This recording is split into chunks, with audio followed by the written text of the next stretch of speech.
Channel को subscribe करिए, bell icon दबाइए, ये वीडियो ज्यादा से ज्यादा लोगों तक पहुंचाइए।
સાતમી ચોપાઈનું ગુજરાતી વાંચી લઉં છું.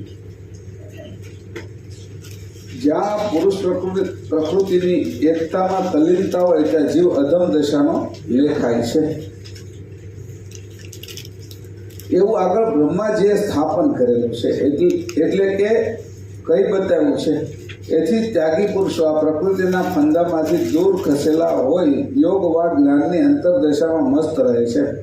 છતાં મહાન સમર્થ કુબેર સ્વામીજી કહે છે કે આ માયા સૂક્ષ્મ અતિ પ્રાબલ્યતાવાળી હોય, સ્થાવર જંગમાદી સર્વને છાઈ રહેલી છે.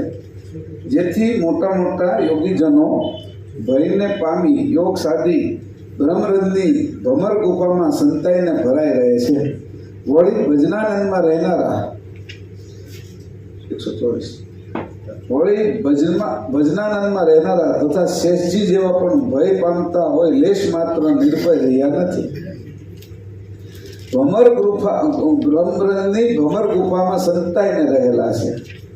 એટલે જે પાંચમી અવસ્થા છે આપણી ઉન્મુનિથી નીચે આવતા નથી.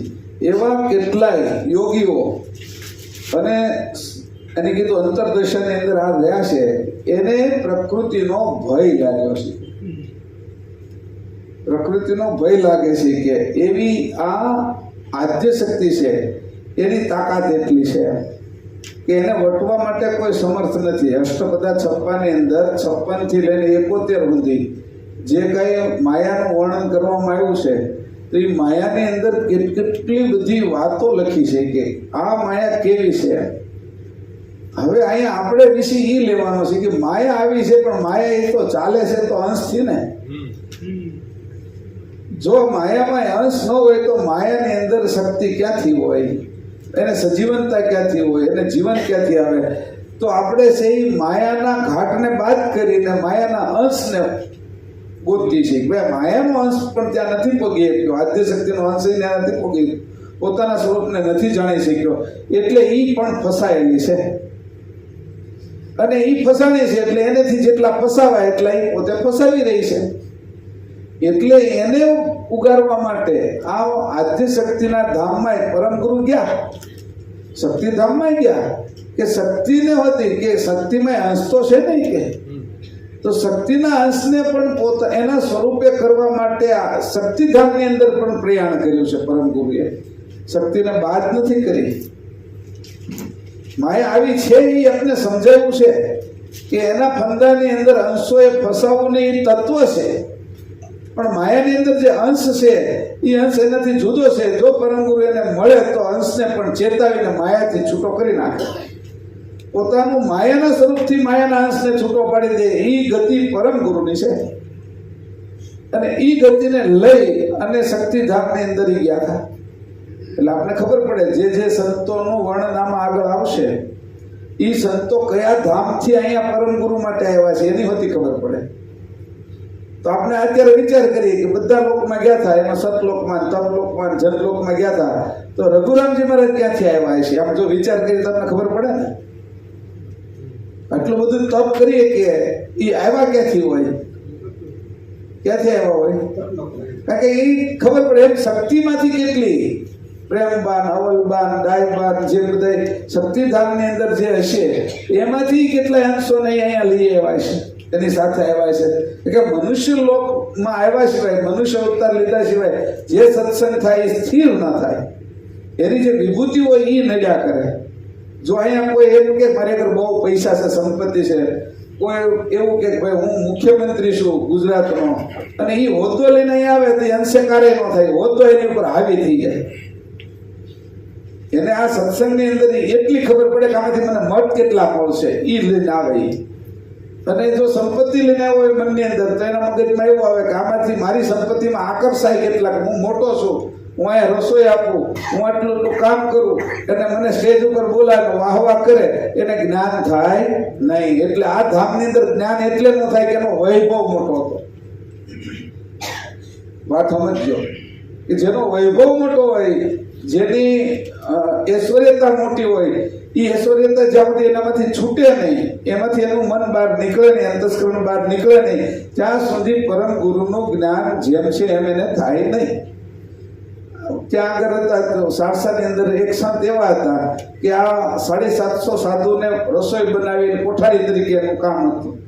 અને કોઠારની અંદર બધું જે જોતું હોય એ રાખે. 750 લોકોની રોજ સંતોની, પછી બાકી હરિભક્તો હતા એની રસોઈ બનાવવાનું, એનું બધું એકદમ તાળે રાખતા અને એ બધાનું પોષણ કરતા. તો એ અંશ ક્યાંથી આવ્યો હોય તો આપણે ખબર પડી જાય.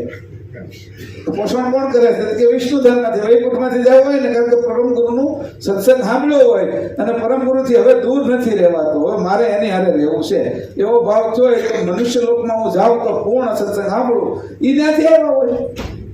અચરજબા માટે તો સીધું કીધું અમે બે તો એક ધામના છીએ, અને અમને બધાને કેમ ન હોય તો કે એની અંદર જ્યાં જ્યાં પરમ ગુરુ ગયા તો ત્યાં એ રૂપમાં અચરજબાને લઈ ગયા. તો એવી રીતે જે ધામની અંદર ગયા છે ત્યાં જે લોક છે એ લોકની અંદર જે સત્તાવાળા અંશો છે, ઐશ્વર્યતાવાળા અંશો છે, એ અંશોને છોડાવ્યા પરમ ગુરુએ. શક્તિને ન છોડાવી. શક્તિની અંદર જે વહીવટ કરતો હતો એ અંશને છોડાવે, વિષ્ણુને ન છોડાવે. વિષ્ણુમાં જે વહીવટ કરતો હતો એ અંશને છોડાવે ઐશ્વર્યતામાંથી. પરમ ગુરુ જે દયા કરે છે, કરુણા કરે છે, તો અહીંયા જેમ જેમ આવતા ગયા ને ત્યાંથી બધેથી લેતા આવ્યા. આમ ડગે નહીં એવા લોકો લઈ આવ્યા. ક્યારેક આમ કે મુરુકદાસજી એવા હતા કે એક સામેથી રથ આવતો હતો કોઈનો, અને હા અમે રથ પરમ ગુરુનો એનો બે ભેગા થઈ ગયા તો આખો રથ ઊંચકી અને મુલકદાસે છે સામેવાળાનો એક બાજુ મૂકી દીધો. કે એટલી શક્તિ ધરાવતા થાય કે, અને સ્થિરતા એટલા મક્કમ હતા. તો એનું ધામ હોવું જોઈએ ને, સ્થિરતાનું ધામ આપણે વર્ણવી હતી. પરમ ગુરુ છે ધ્રુવલોકમાં ગયા હતા તો ત્યાંથી આવ્યા છે. આમ વિચાર કરીએ આ બધાનું જે સાધુ સંતોનું ગામનું વર્ણન કરે છે ને કે આ ગામની અંદર આવા સંતો હતા, આવા હરિભક્તો હતા, એ ગામનું વર્ણન નથી કરતા, એ ધામનું વર્ણન કરે છે કે ના એ ધામમાંથી આ ગામમાં લઈ આવ્યો. હું જ્યારે મનુષ્ય લોકમાં આવ્યો, પૃથ્વી લોકમાં આવ્યો, ત્યારે પૃથ્વી લોકમાં આવતા જે હું આગળ સત્સંગ કરીને આવ્યો છું એનો સ્થિર સત્સંગ થાય, અંશે થવા માટે મનુષ્ય દેહ શ્રેષ્ઠ છે. એના માટે આ બધાનું વર્ણન કર્યું, એક એક હરિજનોનું કર્યું, સાધુ સંતોનું કર્યું, જેની જરૂર હતી પોતાની હજુરીમાં રહેનારા હતા એનું વર્ણન કર્યું. આરતીદાસ કેવા હતા, જુગલદાસ કેવા હતા, જુગલ બે કામ કરતા હતા, એવી રીતે બધાના કેવા વર્ણન કર્યા એક સંતોના. પછી એનું મૂળ તપાસીને તો આપણને ખબર પડે કે ઓહો આ બધા ધામથી આવા અંશોને લઈને આવ્યા છે. મારું તો એવું કેવું છે કે તમે કે આમાં આવી ગયા હો તો એ બારને અહીંયા આપણે બેઠા હોય. એટલું જ ન હોય કે તમને એવું થયું હોય કે ભાઈ સત્સંગ કરવાનો છે, મારા મૃત્યુલોકમાં પરમ ગુરુની હારે આપણે અહીંયા આવ્યા હોય અને વળી પાછું પૃથ્વી ઉપર થોડોક સમય સારું લાગ્યું હોય તો બધા રોકાઈ જાય, પછી પાછા વયા જઈશું એમ. પરમ ગુરુ કીધું બધું તમારું આ બાજુનું કામ પૂરું કરી અને પછી તમે કેવલ ધામમાં આવજો, ત્યારે રસ્તામાં હવે બીજા કોઈ ધામમાં રોકાતા નહીં. કે જે રીતે હું જાઉં છું એમ તમે સીધા કેવલ ધામ આવજો. કે ત્યાં સુધી કે અહીંયા થોડો સમય મોજ કરી લો. 84 કે 83 માં આમાં કહે છે થોડેક દિન તો રહો અહીંયા, તમે આનંદ કરી લો કે પછી આવજો બધાએ. તો એવી રીતે આપણે પણ કંઈક ને કંઈક, હું તો ઘણી વખત કહું અહીંયા ઘોડીને પગે લાગુ ને ત્યારે પહેલા આવીને તરત પહેલા, હજી હું દરેક કથામાં એ વાત તો એક વાર કરું જ તે. એક રઘુરામજી મહારાજ તમે આ ઘોડીને લઈ ગયા છો તો હું ઘોડીને પગે લાગતા એમ કહું કે મારી જેવા ગધેડાને નહીં લઈ જાવ ને. કેમ કે જ્યારે આપણી માન્યતા એવી થઈ છે કે આપણે છીએ હકીકતમાં આપણે ક્યાં ભાન પડે છે કાંઈ. અને એમ કહેતા કહેતા મને વાંચતા આવડી ગયું થોડું થોડું. ગધેડાને ઘોડો તો બનાવવો પડે ને. ઘોડીને લઈ જાવ છો, ઘોડાને લઈ જાવ છો, ગધેડાને ન લઈ જાવ તો ગધેડાને ઘોડો તો બનાવો તમે. એટલે આપણું પાત્રતા અમારી વધારી દો. એ પાત્રતા વધારવા માટે કીધું છે કે ભાઈ આ બ્રહ્મરંધની અંદર જે છુપાઈને આ બધા બેઠા હતા એ માયાની અંદરથી ડરતા હતા. પરમ ગુરુ એમ કહે છે કે માયાના અંશને પણ હું છોડાવું છું. જો જે ડરીને ભાગી ગયા છે એ બ્રહ્મરંધની અંદર છુપાઈ રહ્યા છે, એવા અંકુરો હેઠે ઉતરતા જ નથી. આવા ઘણા અંકુરો છે, એ અંકુરોને ડર લાગે છે નીચે ઉતરતા, એ અંકુરો નિંદ્યા સ્થિર થઈ જાય છે, તો બ્રહ્મરંધની ગુફામાં કરી જાય છે અંદર. આપણે ઘણી વખત માકડ મારતા હોય ને તો માકડોની દવા નાખીને એમાં માકડ ઘણા હોશિયાર હોય, એટલા ઊંડા કરી જાય ને પછી દવાનો પ્રભાવ વયો જાય પછી બહાર નીકળે, ત્યાં સુધી ચપટાઈ જાય, ચીપટાઈ જાય હાવ. અને થોડોક સમય થાય દવાનો પ્રભાવ ઓછો થઈ જાય એટલે પછી પાછા બહાર નીકળે, પાછા લોહી પીવા મળે, પાછા તંબા જેવા થઈ જાય. એમ બ્રહ્મરંધની અંદર છુપાઈ જાય છે આ બધા. પણ પરમ ગુરુ કહે છે કે મારે તો અંશને છોડાવવાનો છે. અહીંયા વાત કરી. હવે અંગ ચોથું, દાસત્વ દેતકો, ચોપાઈ પહેલી. વિષ્ણુ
ભક્તજનોએ વિષ્ણુના અનંત કોટી રૂપો વર્ણવ્યા છે.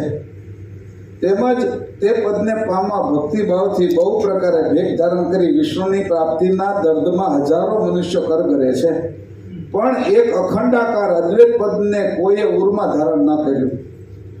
શુદ્ધ અદ્વૈત પદમાં આપવું એટલે અહંપણાની અસ્મિ આદિ અભિમાનયુક્ત કોઈ લક્ષણા ઉગરતી નથી. એનું જ નામ એક અદ્વૈત છે, પણ તે વિષયની ગમના અભાવે આપારૂપ અભિમાન વડે બીજા ત્રીજાની સ્થાપના કરી છે. જો આ અભિમાન ન હોય તો કોઈ પણ પદની સ્થાપના થઈ શકતી નથી. એથી જ આ આપારૂપ અભિમાન વડે પૂર્વકાળમાં થયેલા વિદ્વાનોએ પોતાના નિજ પદ નહીં જોતા વા નહીં વિચારતા બીજાઓની સ્થાપના કરી છે, અને આ ઈશ્વરોને એથી જ જગત ભિન્ન દ્રષ્ટિથી જોતા શીખ્યું છે. એથી ઈશ્વરની હાજરી તે આપણા પોતાના નિજ સ્વરૂપથી જુદા હોય વિજાતીય છે. આપણે આજે 4-5 દિવસથી જે સત્સંગ કરીએ છીએ કે વિજાતીય ભક્તિ કરવી, બીજાની ભક્તિ કરવી ગુલામી છે. આપણા સ્વરૂપની સાથે આપણે રહેવું એ સ્વતંત્રતા છે, અને એ સ્વતંત્ર કરવા માટે, હંસને છૂટો પાડવા માટે પરમ ગુરુ આવ્યા તો કે કયું પદ બતાવ્યું? હંસને સ્વતંત્ર પડ, સ્વસંવેદ, પોતાની વેદના દેખાડી. આ ભક્ત શું કરે? વિષ્ણુની વેદના જોવે છે. ભક્ત શું કરે? શંકરની વેદના જોવે છે. એ પરાઈ વેદના છે, પોતાની સંવેદના નથી. સ્વસંવેદ લઈને આવ્યા, સ્વ તારી પોતાની સંવેદના ઈ તું જાણ ઈ કે. એટલે અહીંયા જે કહેવામાં આવ્યું છે કે અનંત વિષ્ણુ કોટ અનંત અને કરોડો વિષ્ણુ થયા છે, અને એના એક વિષ્ણુના પાછા કરોડો ભક્ત થાય છે. હું જે કાળની ગણતરી કરતો હતો એની અંદર કહેતો હતો કે એક શંકરના એક દિવસની અંદર 1000 વિષ્ણુ મરી જાય. વિષ્ણુના એક દિવસમાં 1000 બ્રહ્મા મરી જાય, અને બ્રહ્માના એક દિવસમાં 1000 રામ અને કૃષ્ણ મરી જાય. હવે વિચાર કરો કે એવા અનંત વિષ્ણુઓ પેદા થાય છે. શંકરના એક દિવસમાં 1000 મરે તો એના એક મહિનાની અંદર 30,000 મરે. 30 દિવસનો મહિનો અને 12 મહિનાનું વર્ષ, એટલે 3,60,000 વિષ્ણુ એના એક વર્ષમાં શંકરના મરે, અને 100 વર્ષનું શંકરનું આયુષ્ય, એટલે 100 ગુણી 3,60,000 ને તો 3,60,00,000 વિષ્ણુ એક શંકરના આયુષ્યમાં મરી જાય. અનંત કોટ વિષ્ણુ કોટ અનંત અનેક. અહીંયા જે લખ્યું છે એ આપણે વાંચતા હતા, પણ વાતચીત તો સમજી કે બરાબર લખ્યું છે. અને આવા તો કેટલાય ધામ છે કે જ્યાં મેં જોયા બધા વૈકુંઠમાં તો વિષ્ણુની ગતિને પ્રાપ્ત થયેલા જ બધા અંશો હતા. એ વૈભવ, એ ઐશ્વર્ય એની ધારણ કર્યું એવા. પણ અહીંયા કહે છે કે કાળની આવી ગણતરી છે કે કાળ આ બધાને ખાઈ જાય. અને આવા શંકર 1000 મરે ત્યાં આદ્ય શક્તિ ખાલી શણગાર સજી રહેશે એમ લખ્યું પરમ ગુરુએ. 1000 શંકર મરે ત્યાં આદ્ય શક્તિ શણગાર સજે. આવા અનંત. પછી એક વિષ્ણુના પાછા ભક્તોનો પાર નથી કે ભક્તિ ભાવ ધર્યા બહુ ભેગ, અને ભક્તોનો જે ભાવ મળે એ પ્રમાણે એની ભેગ ધારણ કરે છે. જેવો આપણે પ્રસંગ હોય ને એવા કપડાં પહેરી. વાત સમજાય ને કે પહેલો લગ્નમાં જવાના છે પછી હારા કપડાં કલરના પહેરીએ, પણ એ જ કપડાં પહેરીને કોઈના મૈયતમાં ન જવાય, બેસણામાં ન જવાય. કે જેવા રોલ ભક્તોના ભાવ જેવા ભાળ્યા એવા એને વેશ લીધા એવું કહે છે પરમ ગુરુ. દિન થઈ સર્વે દરે, પછી એની આગળ દિનતાથી બધી ભીખ માગે છે, અને એની અરે એને કરગરે છે કે મને કંઈક આપો, મને કંઈક આપો. પોતાના સ્વરૂપને ન જાણતા, આપા સ્વરૂપને ન જાણતા બીજા આગળ માગવાની ઈચ્છા કરે છે. તો કે આ બધા પદ શું છે કે સ્વતંત્ર પદ નથી. અદ્વૈત પદની અંદર અહમ ન આવે. અદ્વૈત પદની અંદર અહમ ટકી ન શકે. આગળની વાત કરી અહમ ને અસ્મિ, એ અદ્વૈત પદમાં ન ટકે. હું કરતાનો છું એટલું જ ટકે. પછી હું છું, હું મનુષ્ય છું, હું જ્ઞાની છું, હું બુદ્ધિશાળી છું, હું સંપત્તિ વાળો છું, મારી સત્તા છે, એ બધું ટકે નહીં. અહમ બ્રહ્માસ્મિ ન ટકે. ચિદાનંદ રૂપમ શિવોહમ એ ન ટકે. આત્મ સ્વરૂપ છું એ પણ ન ટકે. એ બધા અસ્મિ વાળા પદ છે. અસ્તિત્વ જ્યારે ઉત્પન્ન થાય, અને પરમ ગુરુ આ અસ્તિત્વ દેવા આવ્યા. બધાથી જુદું કેમ છે? અભિમાન વધારવા ના આવ્યા, આ બાજુ ગર્વ વધારવા આવ્યા કે હું કરતાનો છું. અભિમાન વધારો તો ઝઘડા છે. ગર્વ વધારો તો ભક્તિ છે કોની? પરમ ગુરુની, ચેતન ભક્તિ, નવધા ભક્તિ નહીં. પરમ ગુરુએ કીધું નવધા ભક્તિ છે એ ગુણની છે, અને નવધા ભક્તિથી ગુણની મુક્તિ મળે. સાલોક્ય, સામીપ્ય, સારૂપ્ય અને સાહિત્ય. 9 પ્રકારની ભક્તિ કરો તો શ્રવણ કરો, કીર્તન કરો, સ્મરણ કરો, પાદ સેવન કરો, નમન કરો, પૂજન કરો, દાસ્ય ભાવ રાખો, સાંખ્ય ભાવ રાખો અને આત્મનિવેદન કરી દો. બલિરાજાને જેમ બધું આપી દીધું. તો આનાથી શું મળે? તો કે જેને આપો છો એનું પદ તમને મળે, કે વિષ્ણુ છે એ તમને એના ધામમાં રાખે. તો કે એ પદ છે એ ગુણની મુક્તિ છે, હું તમને એ દેવા નથી આવ્યો. તો કીધું આની આગળ શું છે કે 10મી પ્રેમ લક્ષણા છે. પરમ ગુરુ લખ્યું પ્રેમ લક્ષણા ભક્તિ છે, એમાં રાધા અને કૃષ્ણ એ બધા પ્રેમ લક્ષણા ભક્તિથી જોડાયેલા હતા. તો કે એ ભક્તિથી મારા સુધી ન પહોંચાય છે. તો કે તમારા સુધી કે નથી પહોંચાય? ચેતન ભક્તિથી, ચેતન જેમાં અભિમાન રહે જ નહીં, એમાં કીટું હોય જ નહીં, શુદ્ધ ચોખ્ખું ઘી, એમાં કીટાનો કણી ન ટકે એવો તાવવા વાળા છે પરમ ગુરુ. જેની તાવણી હારી હોય ને એનું ઘી બગડે જ નહીં. એમ પરમ ગુરુ આ તાવણી કરવા વાળા છે કે 11મી જે ભક્તિ ક્રમમાં લઈ તો ચેતન ભક્તિ આપી, અંશ અંશીની. આ ચેતન ભક્તિની યુક્તિ કોણ બતાવી ગઈ છે જગતમાં? તો કે અંશ અંશીની. ત્યાં હું તને અદ્વૈત થાપું છું. અહીં કીધું છે અદ્વૈત પદમાં કોઈ અસ્મી ટકતો નથી, ત્યાં અભિમાન રહેતું નથી.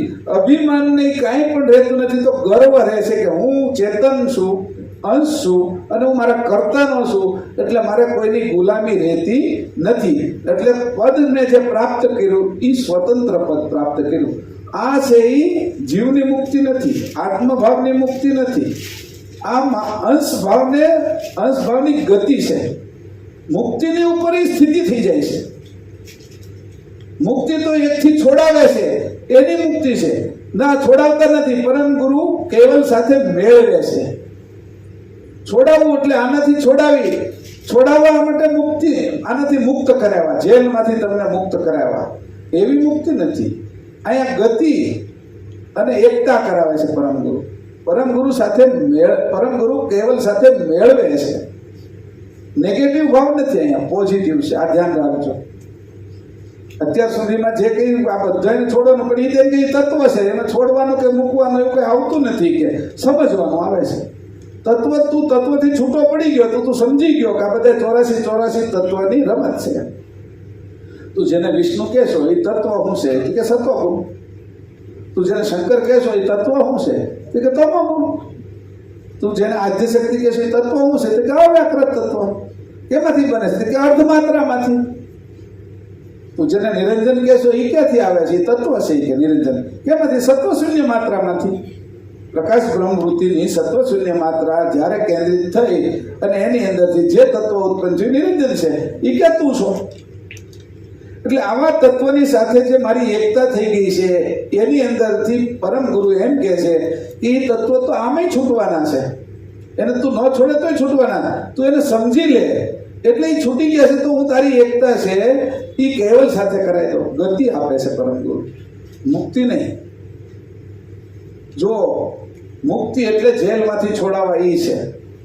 પરમ ગુરુ છે એ રાજમહેલમાં તમને સ્થાન આપે છે. જેલમાંથી છોડાય તો રોડ ઉપર નીકળી જશે એ તો. પણ આ પરમ ગુરુ તો રાજમહેલમાં રાજાની સાથે આપણે મેળવે છે. આ બેની અંદર બહુ ફરક છે.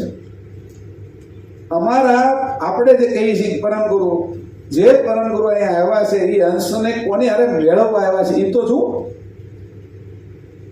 હવે ત્યાં મેળવે ત્યાંથી તો છૂટી જ ગયું ને. હું આમ જોઉં તો આ બધા જોતો જ બંધ થઈ જાય. મારે જોવાનું જ આમ છે. એટલે પરમ ગુરુએ કીધું અંશની દ્રષ્ટિ અવળી ફરી છે. કે ખાલી દ્રષ્ટિ ફેરવવાની કીધું છે, બીજું કાંઈ કીધું નથી. અંશની દ્રષ્ટિ તો અવળી ફરી છે, સંસારમાં ફરી છે. એ દ્રષ્ટિને ખાલી ચેતન બાજુ લઈ જા. આ હિરણ્યગર્ભ ગતિ છે, આ જડ ગતિ છે, એ તને સ્વતંત્ર પદની અંદર બાધ્ય છે. એ તારો અસ્મિ જ વધારે છે. દેવોસ્મી વધારે, જીવોસ્મી વધારે, શિવોસ્મી વધારે, આત્મોસ્મી, જ્ઞાનોસ્મી, બ્રહ્મોસ્મી સુધી વધારી દેશે. આ અસ્મિનું વિસર્જન કરી નાખે છે અને વિસર્જન થઈ જશે. કે પરમ ગુરુના આપણે છીએ એ જો આપણે ભાવ ઉત્પન્ન સાચા દિલથી થશે. મેં તમને કીધું માની લેવાનું નથી, તમે છો એટલે માનવાનું છે. મેં એમ કીધું જે પિતાજીનું નામ દીધું એમ મેં કે આના આ પિતા છે, કે આ છોકરો વિપુલ છે એના પિતા રમણભાઈ છે, તો એ રમણભાઈ હકીકતમાં એના પિતા છે, માનવાના ક્યાં છે? અંશ આપણે છીએ ને આપણા કરતા કહેવલ છે માનવાના નથી, એ છે જ આપણી સમજના અભાવે બીજાને પાપ કહી દેતા હતા, એ ખોટી વસ્તુ હતી, એમાંથી પરમ ગુરુ છોડાવે છે કે આવા કરોડો વિષ્ણુઓ છે, એના કરોડો ભક્તો છે, એની અંદરથી અંશોને છોડાવીને બહાર કાઢ્યા. તો એ છોડાવવું એ મેળવવા માટે છોડાવે છે, એ આ બાજુમાંથી તમને મુક્તિ કરાવવા માટે નથી. આ કોઈ મુક્તિ નથી. મેં તમને કાલે કીધું હતું મુક્તિના કેટલાય પ્રકાર છે, અને એ મુક્તિના પ્રકારો જે જે સ્તર ઉપર છે એના છે, પણ હંસને માટે આ કોઈ વસ્તુ બાધ્ય નથી.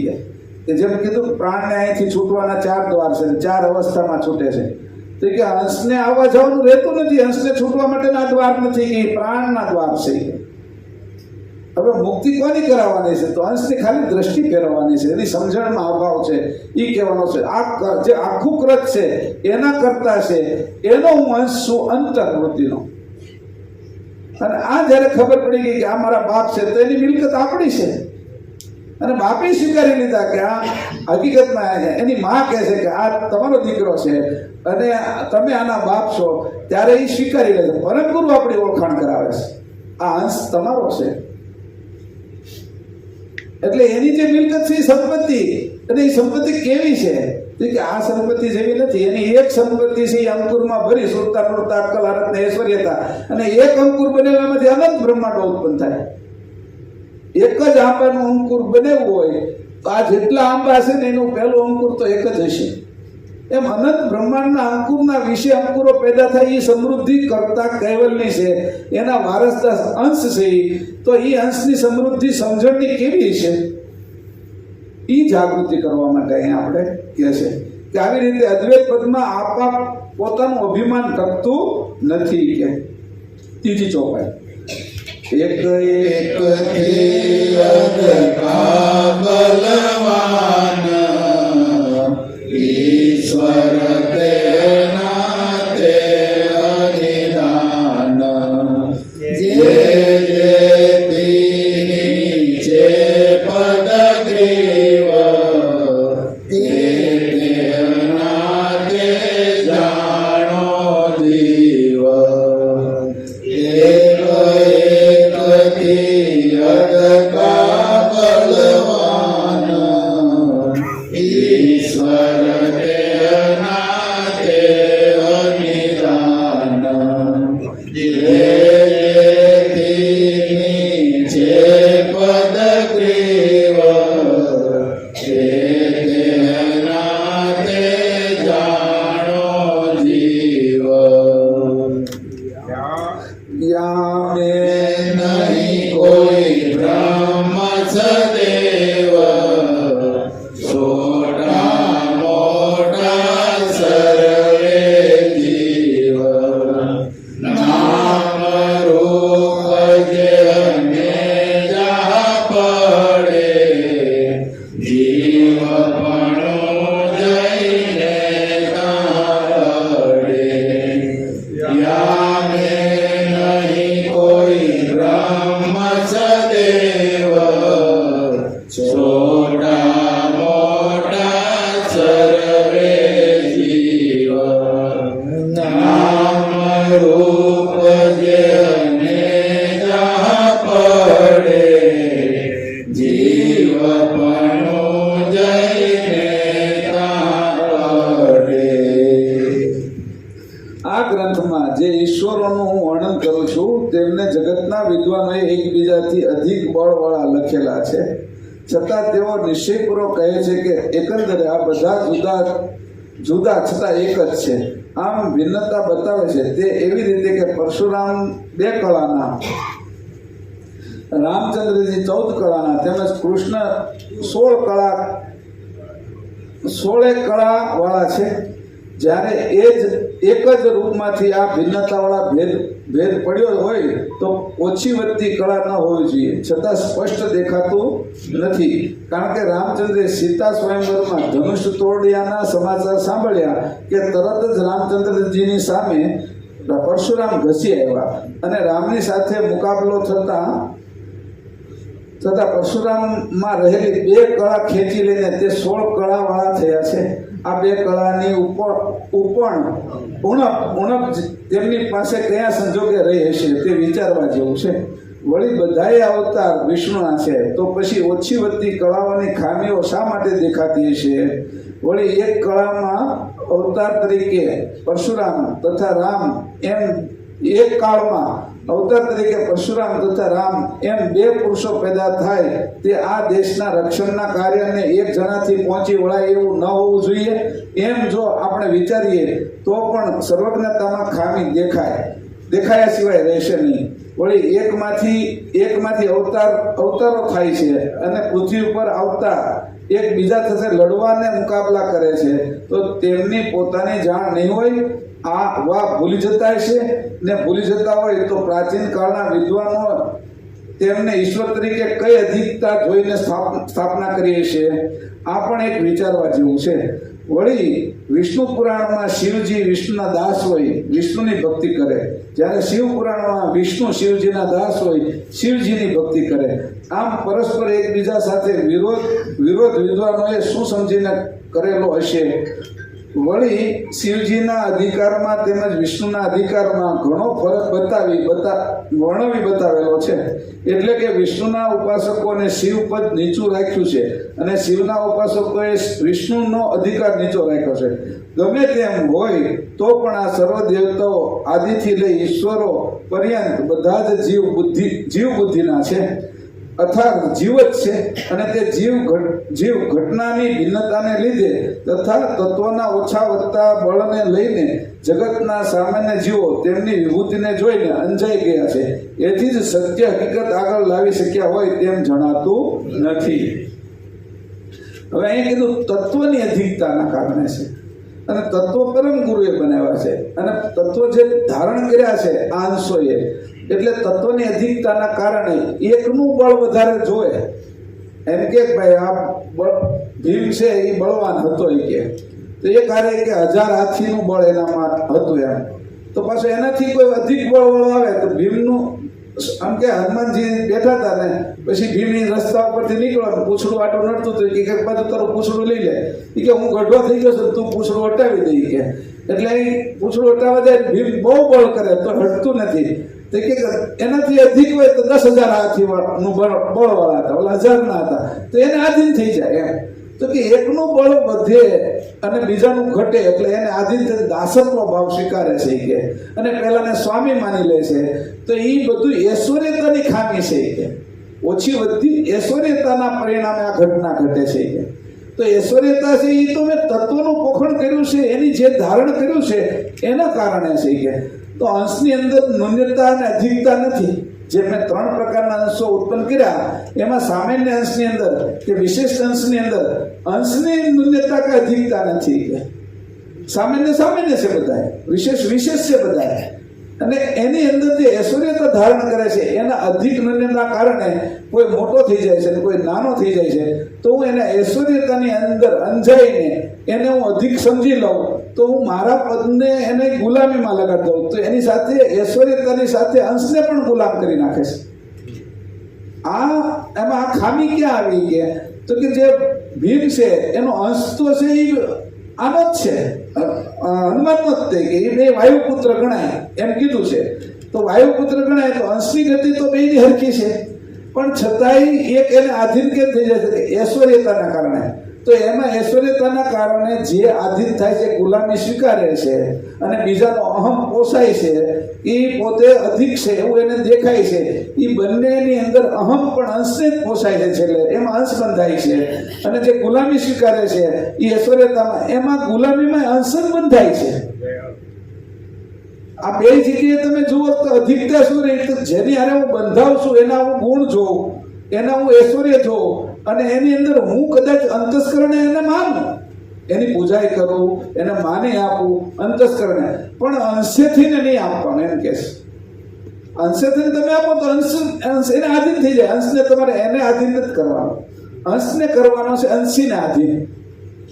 તો અંશની ગુલામી સ્વીકારવાનું જ્યારથી શરૂ કર્યું ત્યારથી અંશ છે એ ભૂલો પડ્યો. અંશે ઐશ્વર્યતાની ગુલામી સ્વીકારી અંશે પોતાના સજાતીની ગુલામી નથી સ્વીકારી. અહીં અધિક છે કે ભાઈ બે હરખા હતા, પરશુરામ અને રામ બે વિષ્ણુના અવતાર હતા. એટલે વિષ્ણુના બંને અવતાર હતા એ જોતા એની જે રામની ઐશ્વર્યતા હતી એની પરશુરામે ઐશ્વર્યતાના કારણે એને સ્વીકારી લીધા કે આ રામ છે ઈ કે અને મારાથી અધિક છે તેને માન્ય કર્યા એને. અને રામનો એ સમયની અંદર અહમ વધ્યો. પણ વસ્તુ સ્થિતિમાં અહમ છે એ અંતસ્કરણ અથવા તત્વમાંના કારણે વધ્યો. એ અંશોને વધ્યો તો અંશો છે એ ગુલામીમાં પડતા ગયા. અંશ પોતાનું સ્વરૂપ બે બાજુ ભૂલતા ગયા. જેને માને છે કે આમાં બે ભૂલા પડ્યા છે કે જે બનાવવા વાળો છે એ અને જે માને છે એ. એક સ્વામી છે એ અને એક ગુલામ છે એ. બંને ભૂલા પડ્યા છે ઐશ્વર્યતામાં. જે ચૈતન્યતામાં અંકુર ઉપર જે આખરી સ્થિતિ હતી ચૈતન્યતા, એની નીચે ઐશ્વર્યતા હતી. અને ઐશ્વર્યતા બધી ભરેલી હતી પ્રણવમાં. પ્રણવ સાધ્ય કર્યો એટલે પ્રણવની અંદર ઐશ્વર્યતા વધતી ગઈ. જેવો જેની પ્રણવ સાધ્ય કરતા ગયા એવી ઐશ્વર્યતાની અંદર વધારો થતો ગયો. અને પરમગુરુ લખે છે કે આ બધી ઐશ્વર્યતા તો મેં પ્રણવમાં ભરેલી છે. આપણે અત્યારે જીવી છીએ બધા, તો પ્રણવ જેનો જેટલો મજબૂત છે એ પ્રમાણે એની તાકાત હોય છે, એની સમજણ હોય છે, એનું મનોબળ હોય છે, એનું આત્મબળ હોય છે. એ પ્રણવનું કારણ છે કે એ અંશનું કારણ નથી. કે અંશ તો એને ચેતન કરે છે. જો અંશ ચેતન ન કરે તો પ્રણવની અંદર ઐશ્વર્યતા રહે ને એ જળ થઈ જાય. એટલે આમાં બે વાત કરી. જો સમજવામાં આવે તો હું થોડીક વાત તમને એમ કહેશે કે અઘરી લાગશે, પણ કોઈની ગુલામી સ્વીકારો છો તો તમે એની ગુલામી જેના માટે સ્વીકારો છો તો કે એના ઐશ્વર્યના કારણે સ્વીકારો છો, તો તમે અંશને હું કામ ગુલામ કરો છો? અને પહેલાને તમે દાસ બનાવ્યો છે તો તમારા ઐશ્વર્યતાનો પ્રભાવ કરીને એને તમે દાસ બનાવ્યો છે, તો તમે અંશને હું કામ અહમ ચડાવો છો? આ બે વસ્તુની અંદર જ્યારથી આ સૃષ્ટિની શરૂઆત થઈને ત્યારથી બધા રોકાણા છે. એકને ગુરુ થવાનો મત છે અને એકને શિષ્ય થવાનો મત છે. એટલે શિષ્ય થવાની ગુલામી છે. અને બેયનું અભિમાન જુદા પ્રકારનું છે. એકને સ્વામી થવાનું અહંકાર છે અને એકને સેવક થવાનું ગુલામી છે, એ સ્વીકારી છે. તો અંશોએ આવી ગુલામી શું કામ સ્વીકારી છે? એકે અહંકારની ગુલામી સ્વીકારી છે ને એકે અહંકારને ધારણ કરીને આ નાનો અહંકાર છે એને ગુલામ કર્યો છે. એટલે કે આ સ્વતંત્ર પદ મારી ગયું. સ્વતંત્ર પદ આ બધી ભક્તિની અંદર આ બાજુની નવધા ભક્તિમાં પ્રેમ લક્ષણામાં ચેતન પદની ભક્તિનું જે હાર્દ હતું, જે હૃદય હતો, જેનો ઉદ્દેશ હતો અંશે થવાનો, આ બાજુ તું જા, જગતમાં જા, તું તને જાણ અને મને જાણ.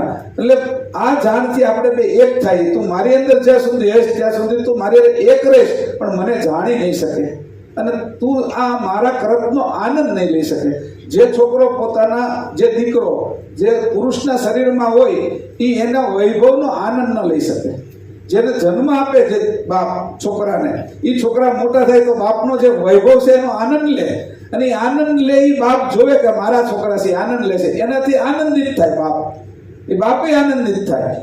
આ આનંદ લેવાને માટે મેં તને મોકલ્યો હતો ઐશ્વર્યતાનો, એને તું ઐશ્વર્યતાનો ગુલામ થઈ ગયો અને ગુલામી તે સ્વીકારી. એટલે જ્યારથી આ અનેક પ્રકારના સંપ્રદાયો ચાલ્યા, અનેક પ્રકારની માન્યતાઓ ચાલી, અનેક પ્રકારની આધીનતાઓ ચાલી, ગુલામી ચાલી, ત્યાં સુધી નત નવા ગુરુઓ વધ્યા, પણ સાચા પરમ ગુરુ આગળ કોઈ ન ગયા. ગુરુનો મદ વધારતા ગયા. પરમ ગુરુનું જે વ્યાપક શુદ્ધ ચેતન સ્વરૂપ છે એની સાથે કોઈ પ્રીત ન કરી.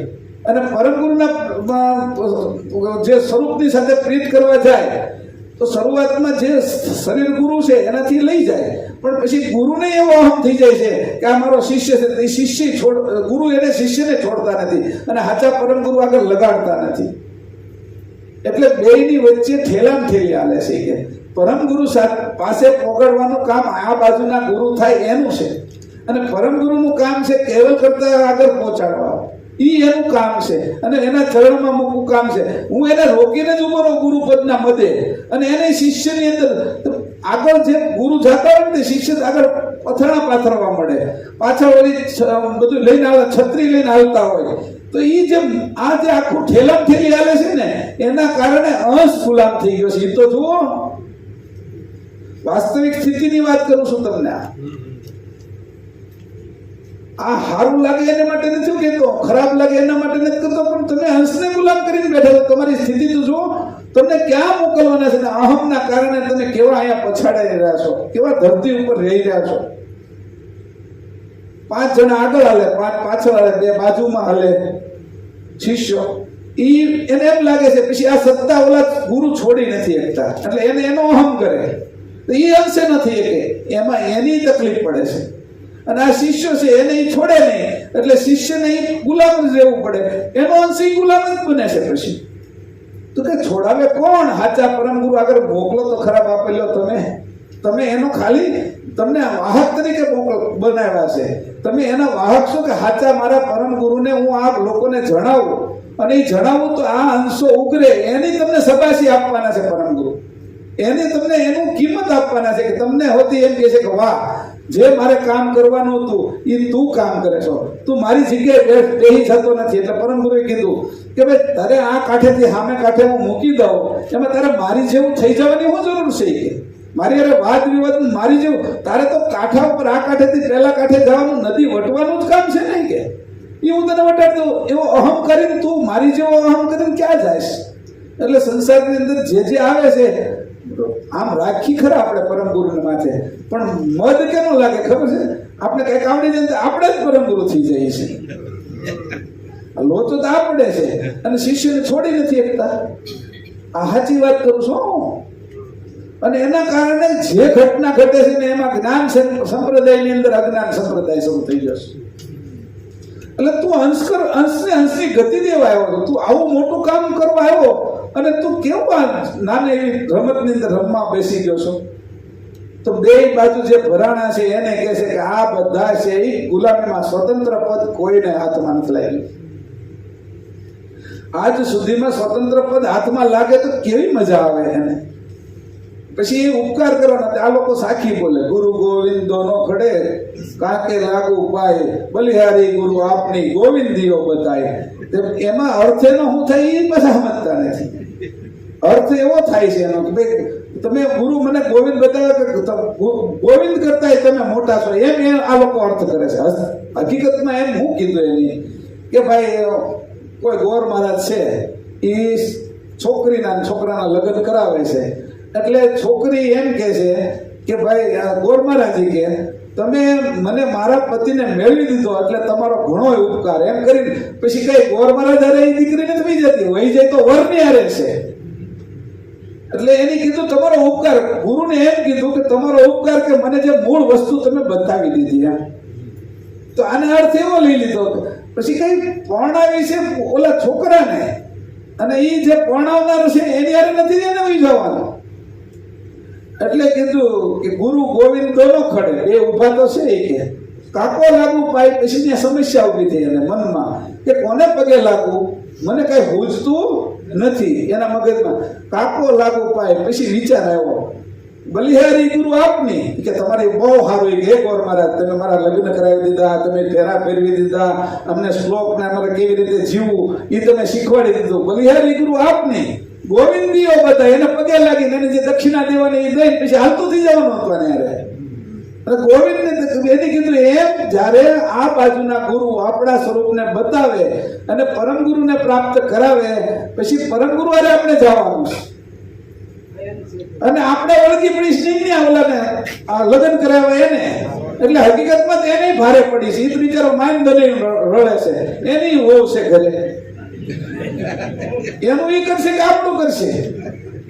એટલે મૂળ વસ્તુનો મુદ્દો ન સમજતા આવી અણસમજ ઉત્પન્ન થાય છે. હું આ અણસમજ ક્યાં ક્યાં ઉત્પન્ન થાય એ દેખાડું છું આ ગ્રંથમાં. એટલે સ્વતંત્ર પદ નથી આવતું. સ્વતંત્ર પદની અંદર આટલી ખોટ પડે છે આપણને. આગળ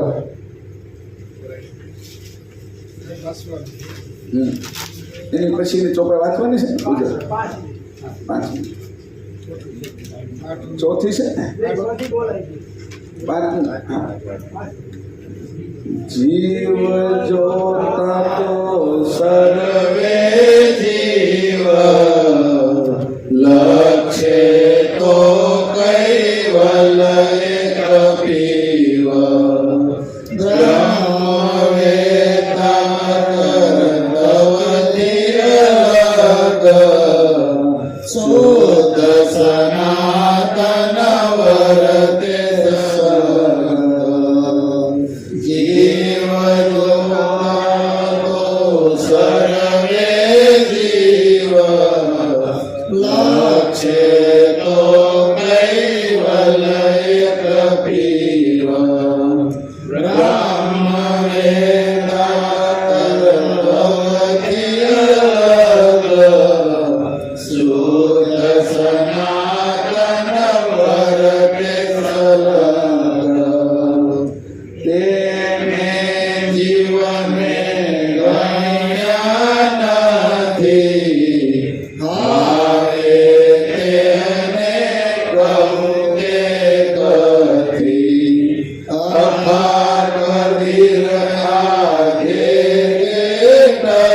અયમ બ્રહ્માસ્મિ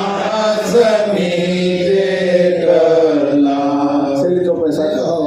નામ રૂપ કહેતા નવ બને, લખ લાગે કહીએ નહીં જીને. અખા કબીર બરના તે માટ, કુબેર વેદ શિર પાડી વાટ. નામ રૂપ કહેતા નવ બને, લખ લાગે કહીએ નહીં જીને.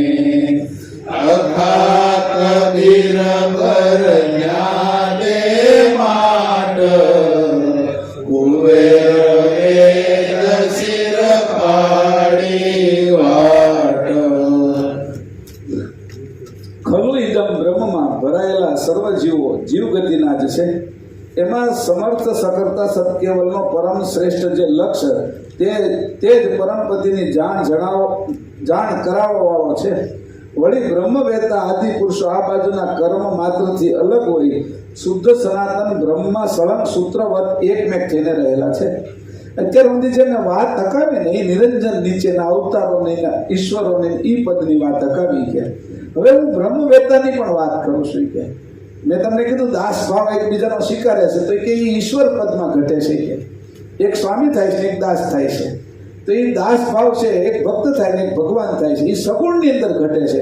હવે હું એનાથી આગળની વાત કરવા જઈ રહ્યો છું જે નિર્ગુણની છે કે અને એ વાત જે છે એની અંદર હું ઘટના ઘટે છે એ પણ તમને કહું કે અત્યાર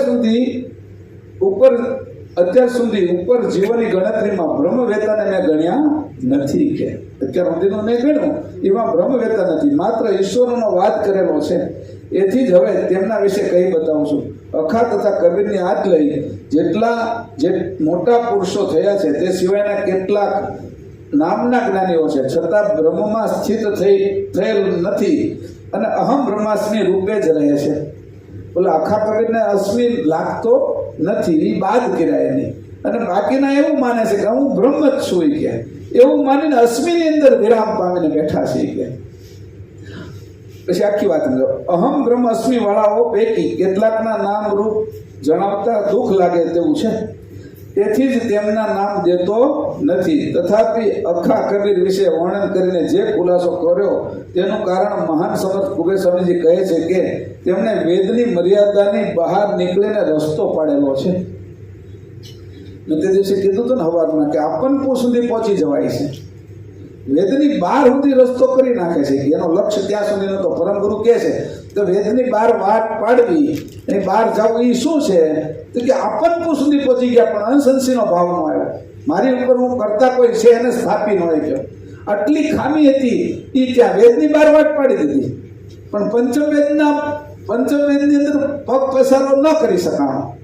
વેદની અંદરથી નીકળી ગયા. હવે આપણે અહીંથી ઘરેથી નીકળી ગયા ને જે ઘરે જવાનું હતું ત્યાં હજી પોગ્યા નથી, વચ્ચે છીએ અને એ ઘરની બહાર છીએ જે જગ્યાએ જવાનું છે હાવ નજીક પોગી ગયા આપણે.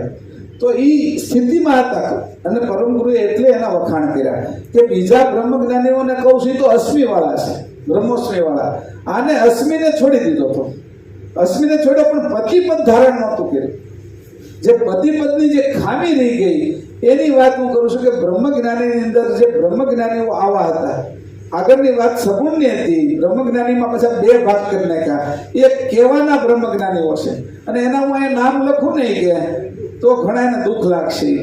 એના માનવાવાળા દુઃખ લાગે. જે રીતે અમે વિષ્ણુને માનવાવાળા, રામને માનવાવાળા, કૃષ્ણ માનવાવાળા એની મેં આગળ જતા એની મેં હકીકત વાતો કીધી તો એ જેટલા બેઠા હોય કે એને ચટપટી થઈ હોય કે એમ કે આમાં હું જો બ્રહ્મવાદની અંદર જે આવા બની બેઠેલા માની બેઠેલા બ્રહ્મજ્ઞાનીઓ પોતે સિદ્ધ થઈ ગયા છે.